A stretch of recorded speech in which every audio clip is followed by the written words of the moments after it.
Thanks for joining us. This is live with Miami's Community News, and my name is Michael Miller. And today we have a very special guest, and we are really honored that you are here.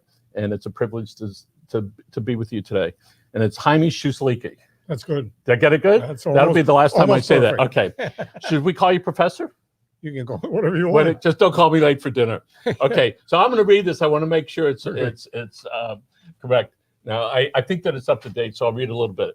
You were born in Havana, Cuba, and came here in the 60s. You're currently the director of the Cuban Studies Institute, a research group in Coral Gables. Correct. You were a professor at the University of Miami since 1967. Do I have that right? 50 years, yes. All right. Woo!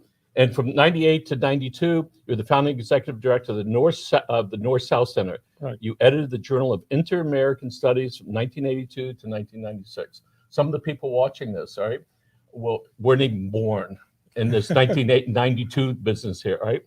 You hold a undergraduate from the University of Miami and a PhD from Texas Christian University. You've written dozens of books, right, including University Students and Revolution. That was in 1969. And you have a variety of them. They're all available where books are available.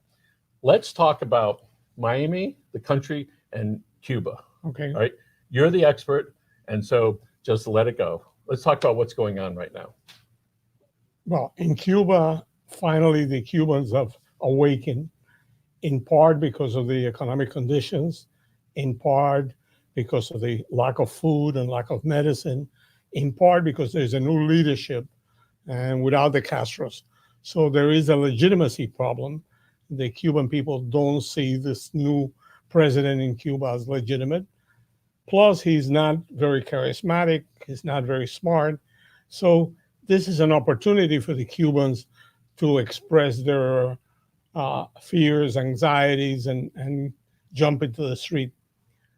The Cubans were expecting change from above, hoping that there would be eventually some changes, and that when Fidel died and then Raul will make some changes. Raul ruled for 6-7 years. He retired, and nothing has happened. And these new people are the same hardliners. So the Cuban people are losing the hope that the change will come from the top, and they feel now that the change has to come from below. So this is what we're seeing in Cuba. This is not the end. This is the beginning of the end. So is there a relationship to the pandemic and this, I don't want to know if it's not a revolution, but for what is occurring? Any connection to that? Absolutely. There is no medicine. The Cubans are not getting vaccinated. There is a Cuban vaccine that doesn't work. So the Cubans are very upset. A lot of the doctors are outside of Cuba in missions. The Cuban government gets money from other governments for the doctors. So there is not good health services now. There were good health services when the Soviet Union was supporting Cuba. But right now, it's an absolute disaster. Okay, so here we are in the middle of July 2021. What's the next 6 months look like, Professor? Well, I would presume that there will be more demonstrations in Cuba, probably a tendency toward violence. I am concerned, for example, that the Russians may send volunteers to help the government in Cuba, that Venezuela will send volunteers, and that Cuba may resemble what Spain was in the 1930s, civil war, violence, and so on. I hope not, but it is a scenario. So is the enemy the neighbor? Is that what it is? When we see the civil war that looks like it's being pushed, then as I'm watching it again, I barely understand this, so I'm relying on you. It seems like they're saying, be part of the revolution. So the people that are fighting this, everybody needs to calm down. Do I read that? Well, I don't think that there is a clear policy on the part of the U.S. government toward Cuba. Trump had a serious policy, and he wanted to see the regime end. These people want to avoid migration. They're worried about having to support the Cuban people. They're worried if the Russians would get in, that they would have to blockade Cuba again. So there is all kinds of concerns in Washington about how to deal with this scenario. Look, it's going to be a scenario no matter what. this Cuban regime will end, and then the U.S. will have to deal with Cuba. So right now in Miami, it's specifically mostly on 8th Street and downtown area, Little Havana, there are a lot of people that are out protesting or demonstrating. All right. What is that general conversation? What are they saying and what is it they hope that happens? Well, one sector is saying the U.S. should intervene. We want the Americans to go into Cuba and end this regime. The other group says, well, we hope that this rebellion or this demonstrations will bring about the end of the era under the Castros and under the communist regime. I don't know that that is going to happen. It may happen, but it may be a long time, and it may follow a long period of civil war. So the regime don't collapse just very openly. So, Professor, is it we have the impression that because the Czech Republic and Poland and other countries in Eastern Europe just collapsed, that Cuba will follow. That's not necessarily the case. Eastern Europe collapsed because the Soviet Union collapsed. So the daddy of all the communist regimes was not there anymore. In Cuba, it's an independent communist tied to Russia still, tied to Venezuela, but it's their government that is in control. so, Professor? What about humanitarian aid? Will the United States provide some of those needed services, food, medicine, clothing, that it seems as though the Cuban people are not getting enough to Look, be taken that care is of? probably being considered, but that is a band-aid solution. The problem of Cuba is not a few pounds of rice and beans from the United States. Cuba needs to restructure its economy, open up, allow the initiative of the workers and the business people there to develop Cuba. You can send several $1 million worth of food. In 3 months, you're going to have the same problem. So how, if this happens, if there's a change, a structural change, who's going to be part of that change? How is that going to occur? Well, we could issue more than it is now for a time.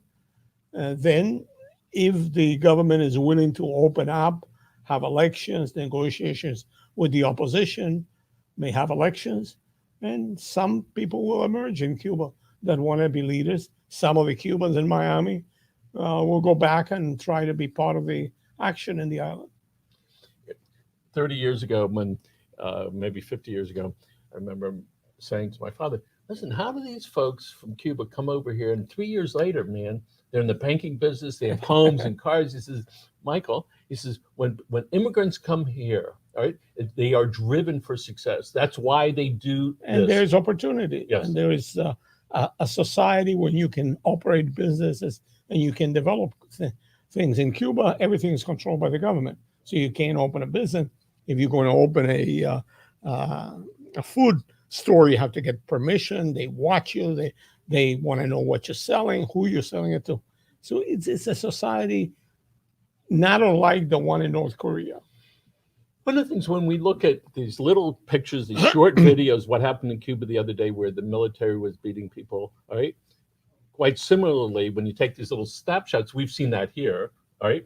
Of people, all the different races and all the different times. So when we see these things going on in Cuba, what part of that, what we see, should we believe as an observer, right? Well, you can believe that the Cubans have had enough, that they're fed up with the system, that they want change, that they lost hope. That is clear.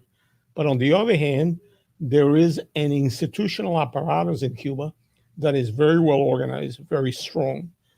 The Ministry of the Interior, which is the police, they have the military, they have the Communist Party, they have the Committee for the Defense of the Revolution. So there is an infrastructure that can control things for a while, that can close television and radio and internet actions.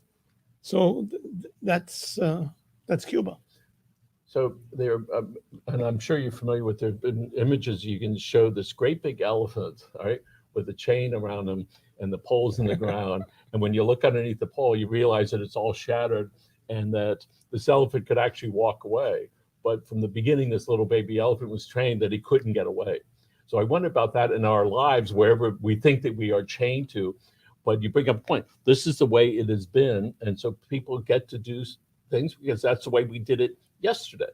Okay, but in Cuba, most of the people, if not all of the people that are rebelling, were people that were grown up after the revolution started, after 1960. These are the children of the revolution fighting against this revolution.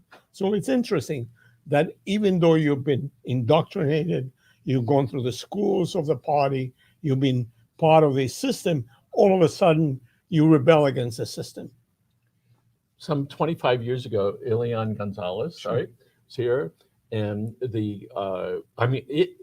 there were so many things back then that sort of, I want to say, tore apart at least here in Miami-Dade County, but also exposed a lot of us to what we were feeling about this. So just for the folks that don't remember, correct me if I got it wrong, a little boy was rescued from the ocean. His mother had died coming over here, and the father living in Cuba wanted the boy back. Right. And the U.S. government said, no, you can't have him back, right? And after several months, I think, of total turmoil here in Miami-Dade County, there was a raid on the home, got the baby boy, and sent him back to his father. Is that Okay. about right? That's correct. The lesson that we learned from that is that the Cubans were not that important in the United States. Up to that point, the Cubans thought that they had great influence in Washington, whether it was Clinton or Bush, that we can tell them what to do and influence it. The US government did whatever they wanted. They wanted to end the crisis, they sent the boy back. So we found out that Cubans were not that critical, not important. It was a very sad moment, maybe not sad, but a moment of reckoning for the Cuban community that they were a small community and not that influential, even though they supported the both Democratic, the Republican What year Party. was that? Do you recall the year? It Uh, was after 92, I think. yeah, in the 90s. Right. So from a photojournalistic point, they were some really significant stories and photographs. There's this one that still sticks to my brain showing The guy with the machine gun. right, Uh, and it's like, oh my goodness, and you realize how significant that was for everybody. I'm getting goosebumps thinking about it, and everybody had this sort of own thing. And put aside the politics of it, why shouldn't the boy, whoever that is, be with his parent, right? And But on the other hand, we didn't send anybody that jumped from the wall of Eastern Germany into West Germany. We didn't return yes, anybody. and So why return this child? so and I know it was a sticking point with a lot of people, and it was Janet Reno, I think, was the Attorney General Right, then, and right. so and I remember the horns and the flags, and it just got terrible. The division that occurred here in Miami-Dade County was just terrible, right? And the Cubans separated from the American because the American population believed that the child should be with the father and send them back to Cuba. The Cuban population almost unanimously believed that the child should stay here. We were interviewing a now Congresswoman, and she started talking about socialism, and I said, you know what, I can't talk to you about that. But what I can talk about, the African Americans, Miami-Dade County, we can talk about sea change, we can talk about the Everglades. And I said, and we can talk about that. I understand that I have white privilege.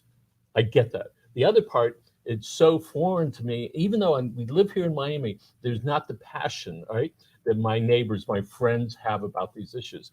So right now, tell us about the level of anxiety or excitement or passion that Miami Cubans have concerning this issue, what's happening in Cuba now. Well, it's at a 99% level of anxiety, concern, desire to see an end of the communist regime in Cuba. It's going to die down because this thing is not going to collapse next week. It could happen, and I hope it happens. But I don't see this thing. What this I see is a process, one demonstration, number of other demonstrations, and maybe deterioration into a civil war. So we last night on the news, City of Miami Mayor Francis Suarez was on, and he was more than passionate. He was on the edge. Yeah. All right, I saw him.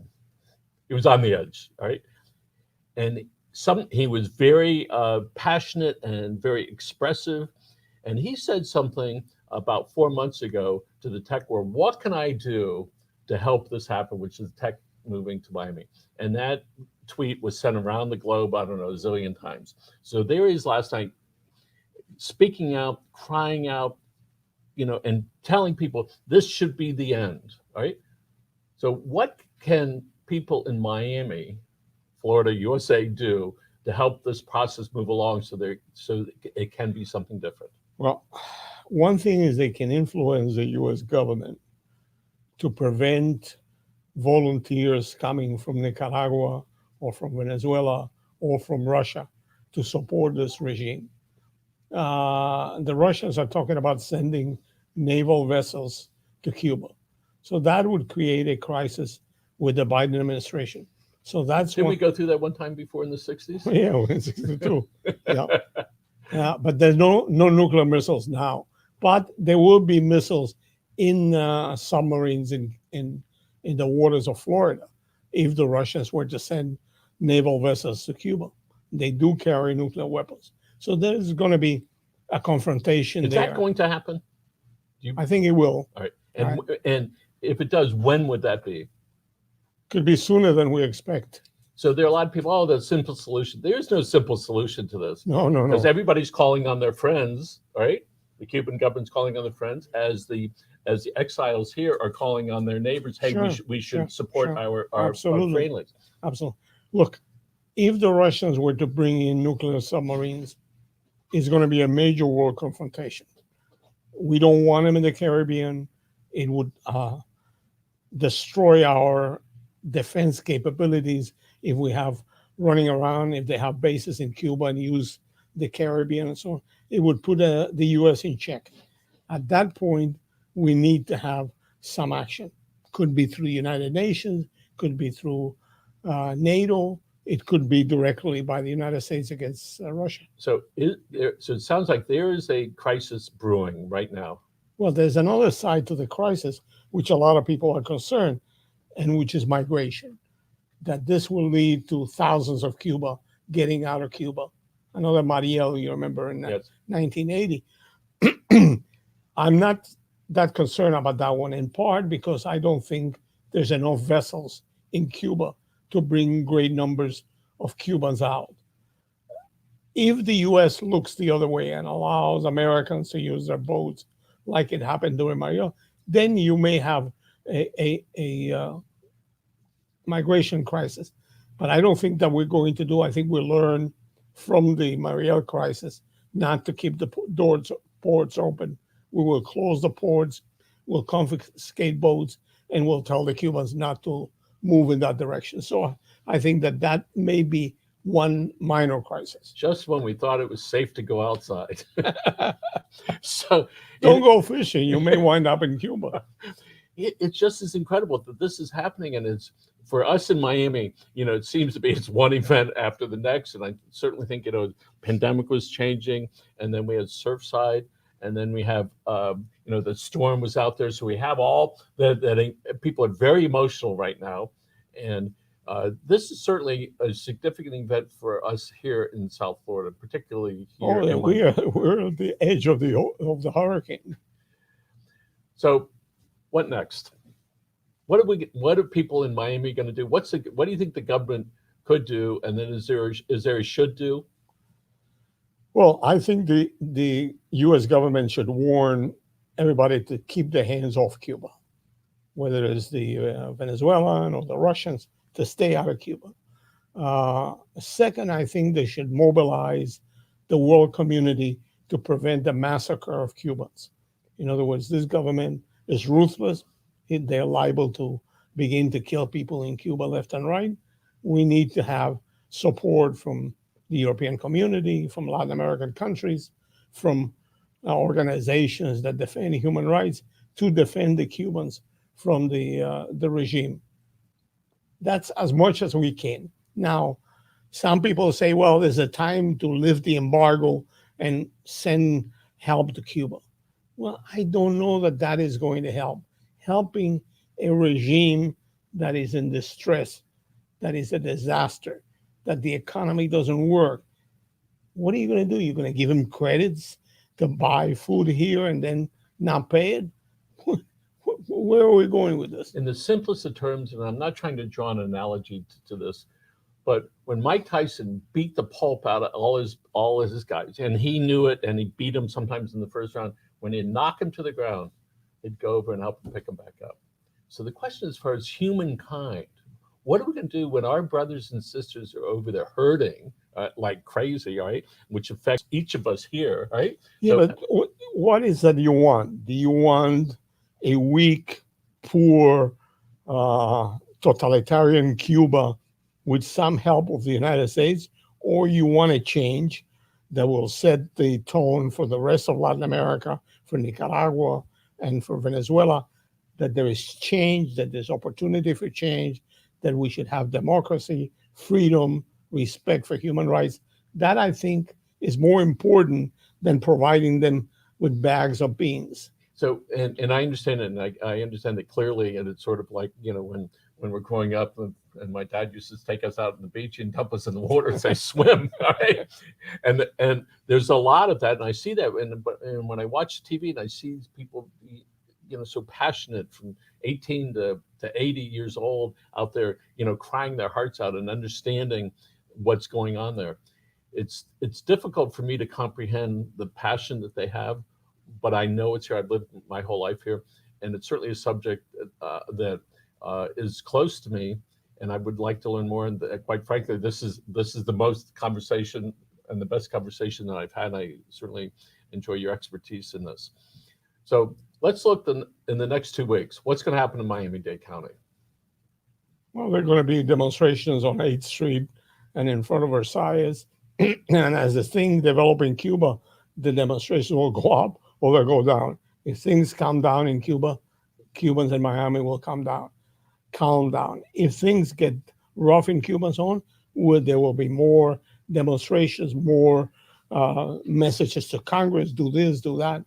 That's what's going to happen. So right now, everybody just needs to be cool, because Yeah, we sure. don't want that aggressive stance by foreign countries to threaten us, right? And a hemispheric discord, because that could happen pretty quickly. Well, this would be my greatest concern from a national security policy, that we act in a way that would bring in the Russians and Venezuelan volunteers to Cuba and create Cuba into a major crisis beyond the Caribbean internationally. So on another subject, obviously the Haitian president was assassinated last week. I'm not sure how these people thought they were going to get away, with it. So in Miami, we got a lot of stuff that's going on right now. Yeah, sure. A lot, right? You've been around for a long time. When was the last time there was this kind of discord? Well, in 1994, there was the demonstration in Havana called El Maleconazo, where all of a sudden thousands of people went into the street. That was when Fidel Castro was still in power. That's when Cuba did not have the communication facilities, the social organizations, the internet. So it was only limited, although Miami was reacted right away, but it was only limited to Havana. Nothing happened outside. This is a more complex uprising because it's happening throughout Cuba, small towns, large towns, and the Cubans seem to have lost their fear of the military repression. So we're looking at a different phenomenon. If the government wants to negotiate and is willing to offer concessions, maybe they'll calm it down. If they're not, this is going to develop into a continuous confrontation, is going to develop in some form of violence. Maybe the Cubans will get involved and provide weapons. So there's all different scenarios here. So we want everybody just to be calm, all right, just to be cool, all right, and speak your piece, but understand that nobody wants it to go to a violent level. Well, some people do. A lot of folks, and I hear you loud and clear, but there's other folks that are pacifists like myself. Hey, everybody be calm, because we don't want crazy stuff to happen. Professor, Good. thank you so much. It's a Appreciate pleasure. your time and your commitment to Sure. to the nation, and for specifically for the people here in South Florida. Thank you. And again, thank you for joining us. Our guest today was Jaime Suchlicki, and professor, and just the overall person extraordinaire. And I want to thank Mike for arranging this. Tommy, thank you so much. Again, thank you for joining us today on Live with Miami's Community News, and thank you for your time. Yeah.